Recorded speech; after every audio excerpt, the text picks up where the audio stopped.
Alimwambia wewe zaa mimi nitalea.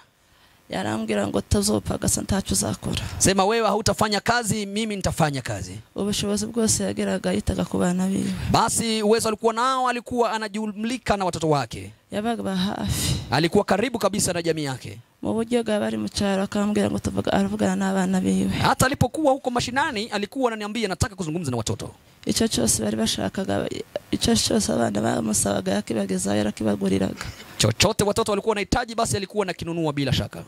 Nyakwigenderaga nyarabyaraka yagaza meza 5 tambwira ngo sindakomera. Alikuwa akijifungua anafikisha miezi 5 anamwambia bado wewe hujakomaa, kaa nyumbani. Nyakwigenderaga twataramaga tugeza saa 7 tukaryama. Tulikuwa zaduhoza amarira ayo twarize tukiri mwisi tuzigiri wacu mwijuru aho tutazongera kubabara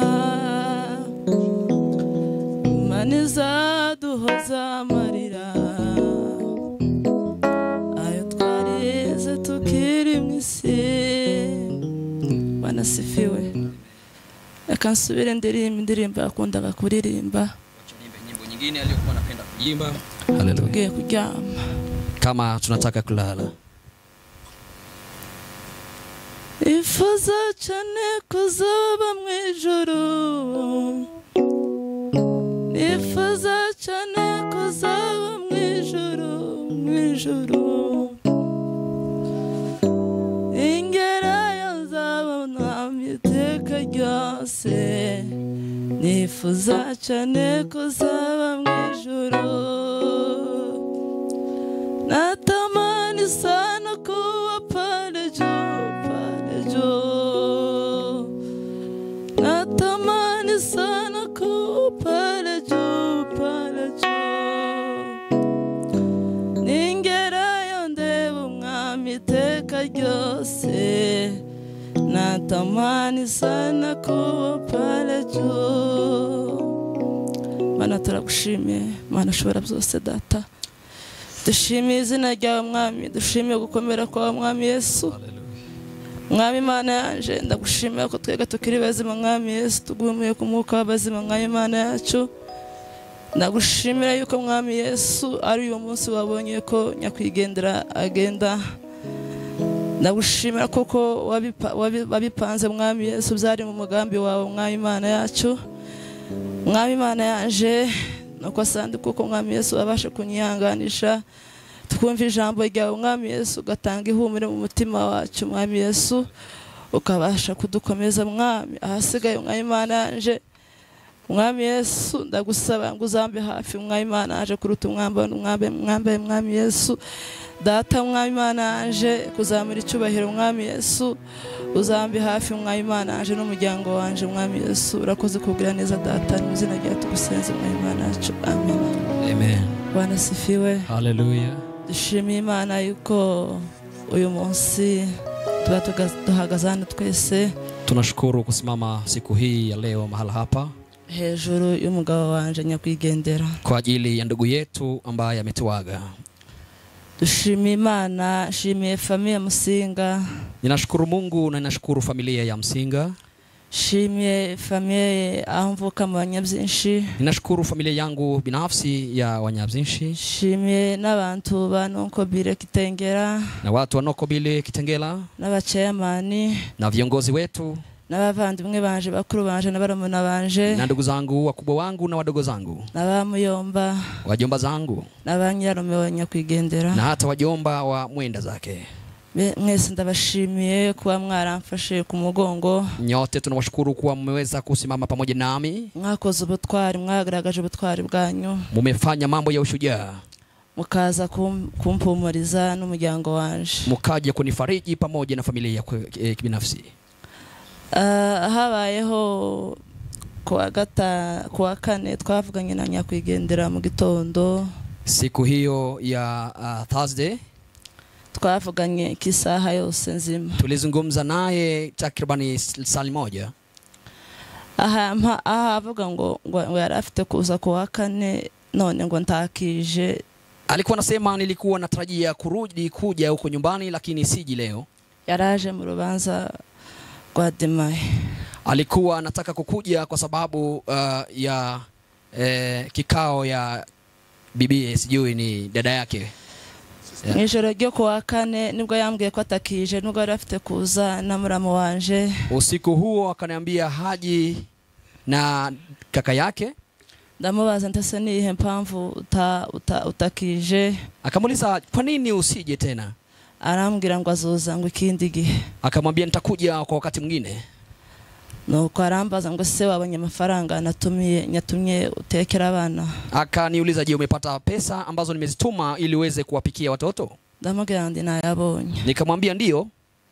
Arambwira ati genda uteke burije. Akasema nenda ukapike kwa sababu masaa yamesonga. Tuzavugana mu gitondo cyo kwa gatanu. Tutazungumza nawe asubuhi ya siku ya Ijumaa.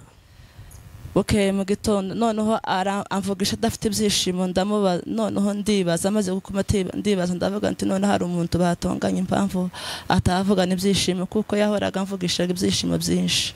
Alinizungumzia lakini nikana kwamba hakukuwa na furaha. Nikajiuliza ni kwa nini? Je, kuna mtu ambaye ameweza kumkorofisha ama kumeendaje? Nuko mu gitondo ndagenda njana abana ku ishuri, mbatekera icyayi, ndagarutse turavugana. Nikapeleka watoto shule, nikawapikia, alafu tena nikampigia tukazungumza naye. Arambwira ndamubaza ntese uzoza ryari, arambwira ngo nzakugira igenzozira. Nikamuuliza tena utakuja lini? Akaniambia usijali nitakujuza siku ya kurejea. Arambaza ngo se nihe mpamvu ushaka, impamvu wambaza cyane. Akaniuliza kwa nini unaniuliza swali, unaniuliza mara kwa mara, ni nini? Ndamubwira nti narinkene uzoneza telefoni ya WhatsApp kuko yari yagize akabazo. Akamwambia nilikuwa nahitaji uweze kuniazima simu yako kwa sababu ingine nilikuwa nayo ilikuwa na tatizo. Arambwira ngo azahereza murumuna wiwe. Akamwambia nitaipea mdogo wangu akuje nayo. Yenda naramutunye kwa zonzanira. Kwa sababu nilikuwa nimemwambia akuje nayo. Arambwira nti yatunye n'amafaranga yo gutekera abana kumanywa, turavugana ni mugoroba. Basi nimetuma pesa ya kupikia watoto, utakuja kuzungumza jioni. Nuko hawe n'umugoroba ndamuhamagara, telefone igacamwa ntayifate. Ilipokuwa jioni nikimpigia simu ikaingia lakini asiichukue. Nono jewe mfita nteke ndavuga ati none ahari tanetu akihari. Nikajiuliza nikasema labda mahali yupo kuna mtandao. Nuko ndagenda nijoro bisanzwe ndateka mutumira ama message ya please call me, ngira ngo arahamagara ntihamagara. Nikampigia lakini nikaona hachukui, basi nikamtumia please call me lakini haikuwezekana. Arangije noneho umukristo wese banyine araza ko masaa moya n'ibindi. Kakuja mkristo mmoja kitu saa moja, asanga amaze guteka, akapata tayari nimekwisha kupika. Ndamubaza ntese noneho uje kudusura kino gihe. Akamuuliza leo umekuja kututazama leo masaa haya? Arambwira ngo ati murumuna we amworeje amafaranga, murumuna nyakwigenda amworeje amafaranga ngo hantu hari internet waka, none ntiyambwira impamvu kubera kuko yari yabimenye. Asubira nawe atishimye naje sinabitahura. Akamwambia ndugu ya mmeo amenitumia pesa, basi na mahali alikuwa hakukuwa na mtandao, ndio maana nimekuja na pesa hizi. Ndagenda ndavanga kaje kugura amata abana kuko n'interest bijye kumeza. Shitse mu nzira mpora na bacemani barambwira ngo sugenda bagangiye kwiduka ngo turaje kugusura. Jewe ndibwira ntese none kinoge baje kunsura sinabitahura. Ngarutse nsanga abajirani ko baragenda babaza ntese niki, barambwira ngo untacyo, baraceceka. None bacemani baraza banyinjiza mu nzu. Basi alipokwenda kununua maziwa ya watoto alikutana na viongozi ama machairman. Wakamuliza masaa haya mbona unaelekea wapi? Akamwambia nakwenda kuwanunulia watoto maziwa. Lakini aliporejea nyumbani akapata majirani tayari wamekwisha kuanza kulia. Akawauliza kumeendaje? Lakini chairman akamuingiza ndani nyumbani. Arambwira nti wihangane umugabo yakoze accident, ndabaza tese yapfuye. Barambwira ngo yego naho ngaho ndabyakira nyine. Basi wakamuingiza chumbani wakamwambia ufarijike kwa sababu meo amepatwa na ajali na ni kama tayari amekwisha kukata roho. noneho ndatinze ndatwara umwanya muremure bila kuchukua muda mrefu nabandi baracavuga na wengine bado wanakuja kuzungumza. Akavuga imirimo Nyakwigendera. Wacha nisizungumze kazi za ndugu. Nyakwigendera twashakanye 2017. Tulioana na yeye mwaka wa 2017. Shaka nkiri umwana mutoya. Bado nilikuwa mtoto mdogo. Samurugo rugo nkiri mutoya. Nikakuja katika familia hiyo bado nikiwa mchanga. Amfata nk'umwana. Akanichukulia kama mtoto mdogo. Arantetesha. Basi akanidekeza. Abona kuko yashatse umwana ukiri muto amfata nk'umwana. Kwa sababu alinioa nikiwa bado mdogo akanichukulia vivyo hivyo kama mtoto mdogo. Yamfataga nk'umugore wiwe. Kunichukulia kama mkewe. Yamfataga nk'umwana. Alinichukulia kama mtoto. Amaze tumaze gushakana agira ukwezi kumwe ruguru aransigara azamanuka Agoma. Kisha kuona na yeye akaniacha huko nyumbani akakuja huko Goma. Naje ndagenda musanga turabana. Nami nikakuja tukakuwa naye pamoja hapo. Tuzalana abana babiri kuri Goma. Tukazaa watoto wawili hapo Goma. Turazana. Tukakuja naye hano muri Kenya. Hapa nchini Kenya. Tuzara abandi bana babiri. Na bado tukajifungua watoto wengine wawili. Nyakwigendera akunda gukuri. Alikuwa anapenda ukweli, ni mtu wa ukweli. Nyakwigendera ageraga kwizera. Alikuwa ni mtu wa imani. Nyakwigenderaga komera. Nyakwigenderaga yakunda gusenga. Alikuwa ni muombezi, ni mtu wa maombi. Yigishije abana be gusenga. Aliwafunza hata watoto we kuomba. Twaje kuryama akabigisha gusenga. Tulipokuwa tukikaribia kulala na waambia watoto waweze kuomba. Yakunda kumubwiza ukuri kose. Alikuwa anataka uweze kumjuza ukweli wote. Yarambwira ngo nimba ari cyaha ngo nakoze kuva nkiri umwana kageza n'amagingo. Sema kama kuna dhambi yote niliweze kuitenda kutoka utotoni hata leo hii. Ngo kimubwire kugira ngo nzabone ubwami bw'ijuru. Akamwambia niambie ili ukaweze kuona ufalme wa mbinguni. Nyakwigendera agiraga ibyishimo. Alikuwa ni mtu wa furaha. Yanyitagaho. Alikuwa kabisa ananijali. Yarambwiye ngo uzobyara nje uzarera. Alimwambia wewe za mimi nitalea. Yarambwira ngo tazopagasa ntacho uzakora. Sema wewe hautafanya kazi, mimi nitafanya kazi. Ubushobozi bwose yageraga yitaga ku bana biwe. Basi uwezo alikuwa nao, alikuwa anajumlika na watoto wake. Yabaga hafi. Alikuwa karibu kabisa na jamii yake. Mu buryo bari mu cyaro akambwira ngo aravugana n'abana biwe. Hata alipokuwa huko mashinani alikuwa ananiambia nataka kuzungumza na watoto. Icyo cyose bari bashakaga, icyo cyose abana bamusabaga yakibageza yarakibaguriraga. Chochote watoto walikuwa wanahitaji basi alikuwa nakinunua bila shaka. Nyakwigenderaga nyarabyaraka yagaza amezi 5 tambwira ngo sindakomera. Alikuwa akijifungua anafikisha miezi 5 anamwambia bado wewe hujakomaa, kaa nyumbani.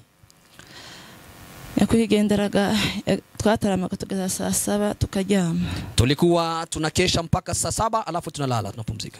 Mbere yuko dutera story twabanza tugasenga tukabona gutera story. Kabla hatujalala tulikuwa kwanza tunapiga story. Twavugana nawe kuri telefone inshuro 4 cyangwa 5. Kwa simu tulikuwa tunazungumza masaa mengi sana.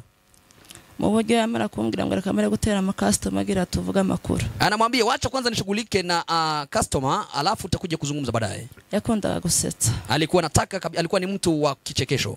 Yari umuntu wifuza kuko naje nzaje mu ijuru. Alikuwa anatarajia hata mimi nikaweze kwenda mbinguni.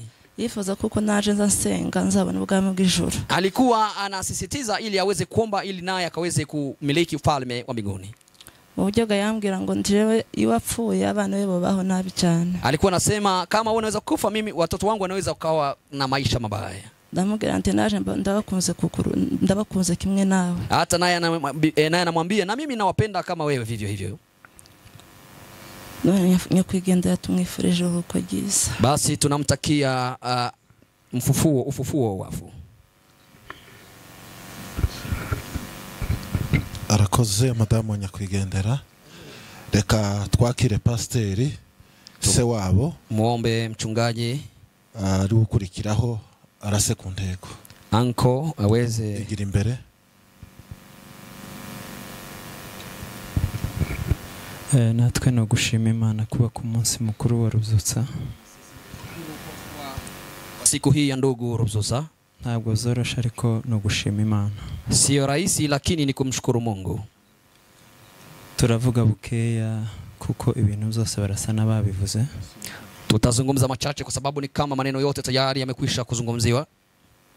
No gushima Imana kuba abantu bonse bangana gutya kubw'ubuntu bw'Imana nibwo bwatugejeje hano.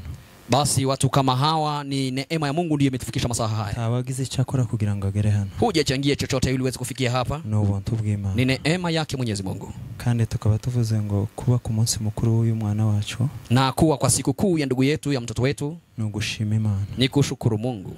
Uyu mwana yari inshuti yanje. Kijana huyu alikuwa rafiki kabisa. Yari modesizif. Alikuwa kabisa ni mtu wa kuchukua hatua. Yakundaga abantu. Tena ni mtu anapenda watu. Ndatekerezaga ko yakunda abandi bantu kuruta uko yikunda. Nafikiri alikuwa anapenda watu wengine kuliko nafsi yake mwenyewe. Iyo mubwiraga gukora ikintu yatangaga ibintu birenze uko afite ubushobozi. Ulipokuwa unasema tutoe pesa, alikuwa anatoa pesa kuliko hata uwezo wake. Reverend numvise amozi. Nasikia kabisa Reverend anamjua. Uriya mwana ari inshuti yanje. Huyo kijana alikuwa rafiki. No gushima Imana kubwo kuba ku munsi mukuru. Anashukuru Mungu kwa kuwa kwa siku yake. Taravuga ibindi byose.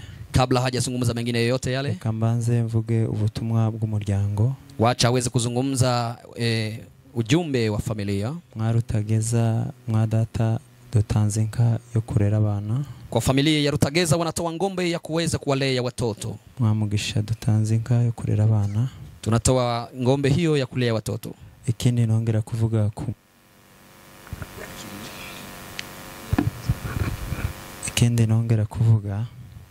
anaweza ibintu ni byinshi navuga kuri uyu mwana, ariko reka nshime bukeya ku bantu. Wacha zungumze ama shukuru kwa ajili ya watu. Abantu bakoze urgence ya mbere ni bachamani. Watu ambao wamefanya mambo ya kigafla ni machairman. Nari mfite ubwoba kuko madamu ye amaze kuvuga. Nilikuwa na uoga kama jinsi mke wake amekwisha kuzungumza. Yaramufashe nk'umwana muto yankaba. Alikuwa anamshikilia kama watoto hawa wachanga. Kaba nari mfite ubwoba abantu bagezaho inkuru ya mbere.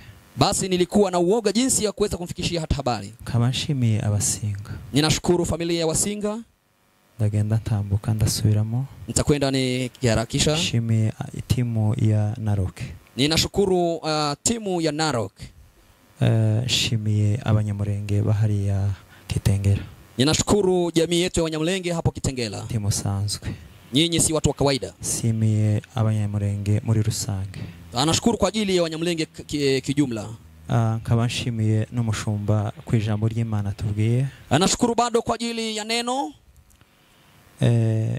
Navuze ngo reka ngende ntambuka, reka nsubire ku ijambo numvise abantu bose batamenye. Wacha nirudie kwa neno ambalo watu wote ambao sikujisikia wakilizungumzia. Uyu mwana yari umuvuga butumwa. Alikuwa ni mwinjilisti. Nanje ndo umuvuga butumwa. Nami vivyo hivyo. Hazina nkunda ringana no kuvuga butumwa. Hakuna jina ninalolipenda kama kuwa mwinjilisti. Uyu mwana saa 7 za kumanywa na saa 8 yagaza kuvuga butumwa. Saa 7 na saa 8 alikuwa anatoa injili ama anahubiri habari njema. Ivyo nivyo yari yarambwiye twarabivuganye. Hayo alikuwa ameniambia na tulikuwa tunazungumza naye. Kandi nivyo bindemesheje umutima. Na hayo ndiyo ameweza kunifariji. Umuvuga butumwa ndamukunda. Mwinjilisti ninampenda. Numvise ayo ivyo bintu yari yarabihisha abantu. Ninasikia kabisa alikuwa ameficha watu wao. Ariko kubera ko naje ndo umuvuga butumwa. Lakini kwa sababu bado nami vivyo hivyo ni mwinjilisti. Tulikuwa tunazungumza. Ambwira mu masantre yagaza korera muko habaga n'abayisilamu.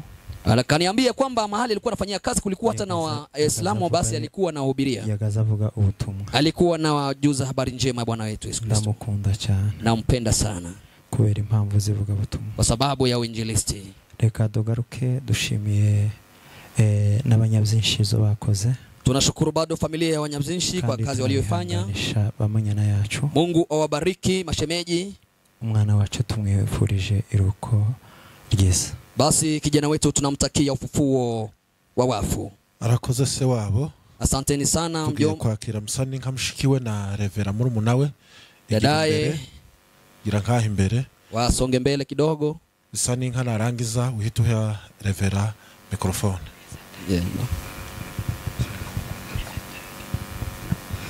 Mbere na mbere nshimiye Imana kuko mbaye ku munsi mukuru wa mukuru wanje. Kwanza ninashukuru kuwa kwa siku kuu ya mkubwa wangu. Jambo rya kabiri nshimiye abaje kumfata mu mugongo. Jambo la pili nawashukuru watu ambao wamekuja kunifariji. Nshimiye n'umuryango waje uza kuntabara. na familia ambayo imekuja kunishika mkono. Irigeretseho Kinginecho, shimiye abantu bose baje bakangeraho mu rugo, watu wote kwa ujumla ambao wameweza kunifikia nyumbani. Ikindi chongeyeho Kinginecho, shimiye abantu bose twaturanye mu Minembwe na hangaha muri Kenya. Ninashukuru watu wote ambao tumeweza kuishi kwa pamoja huko nyumbani na hata hapa Kenya. Gize ngo mvuge ibingibi bya mukuru wanje ni byinshi cyane sinabimara. Siwezi nikayazungumza mambo ya ndugu yangu na nikamaliza. Uyu yari umuntu ukomeye cyane muri familia yacu ya Hosea. Huyu alikuwa ni mtu mashuhuri katika familia yetu ya